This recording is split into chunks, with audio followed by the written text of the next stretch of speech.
So the first week comes to an end with our 3 films intertwined. If you're listening to just this show because you're interested in Eternal Sunshine, that's cool too. But I will warn you up front, as I've been saying on each show this week, these 3 shows connect. I'll explain a little more at the end. Today we're talking about Eternal Sunshine of the Spotless Mind. Minute 1. I'm here by myself, and I forgot the official intro for the show. I know I wrote one. It's time for a little something. I forget. My notes say I'm Professor Robert E.G. Black, and it's time to discuss Eternal Sunshine of the Spotless Mind. But they're erasing me, and I have no memory of any of this. Minute 1. The script begins with an old woman at a random house in Tashin trying to sell her manuscript, and it's the future. Commuters in tubes. Then we cut to 50 years earlier. It's Clementine arriving at the office for her procedure. The shooting script begins on the same morning as the film, but we learn in voiceover that Joel saw Naomi last night. First time since the breakup. We had sex. It was odd to fall into our old familiar sex life so easily. Like no time has passed. Suddenly we're talking about getting together again. I guess that's good. The movie begins with Joel waking up in bed. We will see this again in minutes 93 and 94. Notably, the sound mix is different. Here, Joel opens his eyes to the sound of the van door closing and the engine starting. In minute 93, he opens his eyes after we've been outside for both those sounds. He's wearing blue pajamas. I would point out, because all these things connect, that just like Phil Connors from Groundhog Day.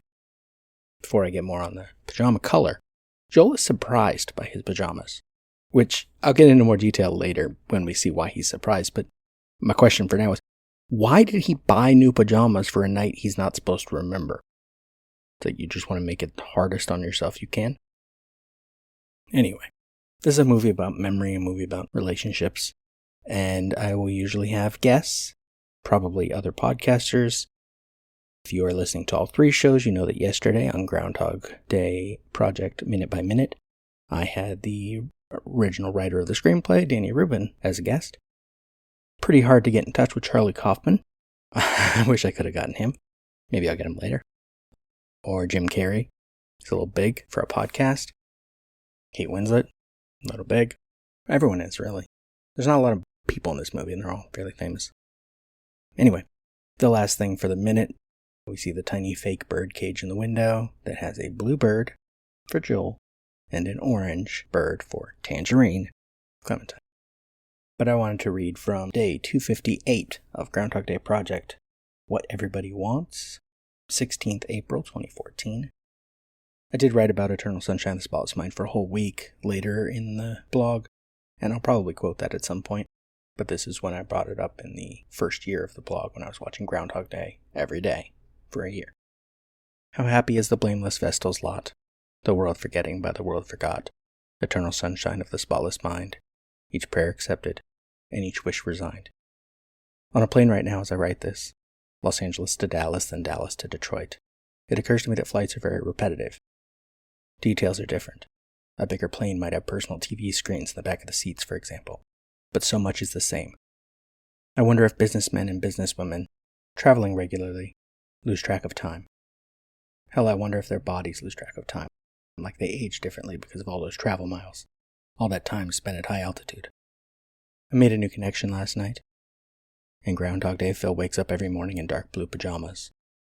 In another one of my favorite films, Eternal Sunshine of the Spotless Mind, Joel Barish wears pajamas that are quite similar the night his memories are erased. The screenplay refers to them simply as fresh pajamas, but someone made the decision for them to be blue, for them to be that shade of blue. Or if no one did, I would choose here to subscribe to something Banesh told me in one of her recent messages. There are no accidents. I'll interrupt the reading for a second. Banesh was I guess she would be a doctor now. Not a medical doctor, but she wrote her doctoral thesis about Groundhog Day. And I'm one of the only people in the world to have read it. And she was excited by that. I talked about it a lot in my blog. But I also got some messages directly from her through LinkedIn. She was referring to the presence of the copies sign by Ned's Corner, but the point stands anyway. Joel's pajamas are the color they are because Phil's are the color they are. That's my story and I'm sticking to it. Joel's destiny to repeat his doomed relationship with Clementine is just like Phil is doomed to repeat his Groundhog Day. And it's like all of us doomed to repeat so many things in our lives, trivial and not so trivial. Each day begins much the same, middles much the same, and ends much the same. There are variations, just like Phil finds and creates variations in his day. But so much is just the same shit, different day. Gotta get up by 7, get to work by 8, eat breakfast, maybe stop for coffee, work, keep busy, as a economist might say. Get some lunch, work some more, then head home to the wife and kids, to the dog, or the empty apartment, bereft of hope, the world forgetting by the world forgot. Dinner with the family, dinner alone, dinner date, variations on a theme, rinse and repeat. If you're lucky, all this resumption and repetition gets some momentum toward a pleasant end. And I don't mean your death. I mean your life, fulfilled, fulfilling, meaningful more than wasted, so the monotonous moments blur more easily together to make way in your memory for the happy moments, the thrilling moments, time with those you care about, time with those who care about you, time doing what you want to do more than what you have to do, or maybe finding something that happens to make those two things one and the same. We don't all want career, love, marriage, children. We certainly don't all want them in that order. To be fair, Rita might not be listing those things by order of importance in that scene, but there are fundamental truths in how she boils it down. We could all do with a career or a pastime that makes us more whole, makes us feel like we're contributing something to the world around us. Even a guy who tries to tear down the world around him does it because he hopes the world that results after is something better than what he's seeing in the present. Or I'd like to think so anyway. And barring insanity, I suppose, but that just makes for a different way of seeing, not necessarily a different way of wanting. We all want to do things that we enjoy, or things we can put up with while we mark the moments between joys. We all want to be able to pass our time intrigued and interested in what surrounds us. And we want to share that with someone else as well. The human is a social animal, as cliched as that might sound.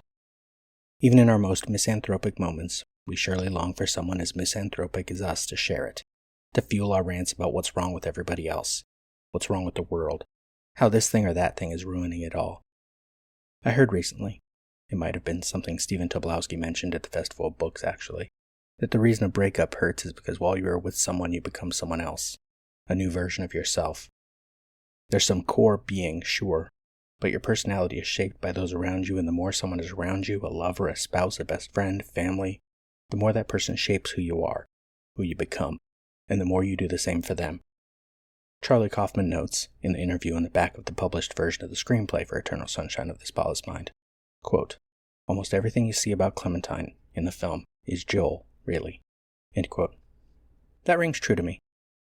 So much of who our lover is, who our kids are, who our friends are, is just a facet of ourself we project out into the world, and they fill a niche within it. We create our impressions, and much of it is fueled more by our subjectivity than anything even remotely objective. For the most part, Kaufman says, you're constructing the person. Phil, in a way, does just that, deliberately, in Groundhog Day. He also obviously does quite the opposite, deliberately reshaping his self to fit a mold he thinks Rita has for her perfect guy. The problem, really, is that no matter how much Rita can tell him, on purpose or in passing, about her perfect guy, maybe she doesn't really know who her perfect guy is. Maybe she just thinks she knows. And Phil squeezing and stretching his self to fit into that role and her still rejecting him may be more of a critique of Rita's wants than Phil's actions. It doesn't have to be marriage, though. I'm not sure I believe that we all have to have that kind of love, that we need a mate and a marriage, legally bound or just de facto. But I do believe we all need and want some sort of love. We want to receive it, we want to give it, we want to make connections with the people around us, if for no other reason, just to prove we're human ourselves, that we belong somewhere. Whether we look to Maslow or Glasser, one of our basic drives seems to be a need for a sense of belonging. But what about the children thing? On the one hand, it seems innate, the need to procreate. A species that doesn't have that need, or at least an urge to mate, wouldn't survive. So it's safe to say every species on this planet wants to procreate. I put wants in quotation marks, though, because I don't want to imply a conscious effort, even with people. I don't know if it has to be a conscious effort. Hell, we can make a conscious effort not to have kids. But in a way, having children is a little like the other wants Rita espouses. We want to know that it mattered that we existed when it comes time for us to shuffle off this mortal coil, to not be forgotten by the world. That's why mind-numbing jobs are so horrible. Pushing papers, as they say, never feels like something that matters. We want to matter. If we can't get a career that does something good for the world, then we can fall back to having kids and supporting them, raising them up to have a better chance than we did at finding that way to make a mark. It doesn't have to be kids. It doesn't have to be marriage. It doesn't even have to be love necessarily, but something more like belonging. It certainly doesn't have to be a job, but it has to be something. We need something. If we didn't need something, we would stagnate and die. Today's reason to repeat a day forever, to give my wants a break for a while, see what happens. Then, to get what I want, everything I can think of wanting, try everything, do everything, and sort it all out for that perfect time loop exit day. Then to live. And that's the end of the blog entry, but I guess I would add, after all that, if it doesn't go well, maybe you just erase it and try again. Thank you for listening. Eternal Sunshine of the Spotless Minute is just one part of an existential trilogy of podcasts. Tune in every Tuesday for Minutia Ex Machina, every Wednesday for the Groundhog Day Project Minute by Minute, and every Thursday for more Eternal Sunshine. Follow the show on Twitter at spotless_minute, and on Instagram and Facebook at Spotless Minute. This has been a production of Lemming Drop Studio. You can find links to more at lemmingdrops.com or join the Facebook group Lemming Drop Studio Tour. Also, you can support all my shows at patreon.com/lemmingdrops.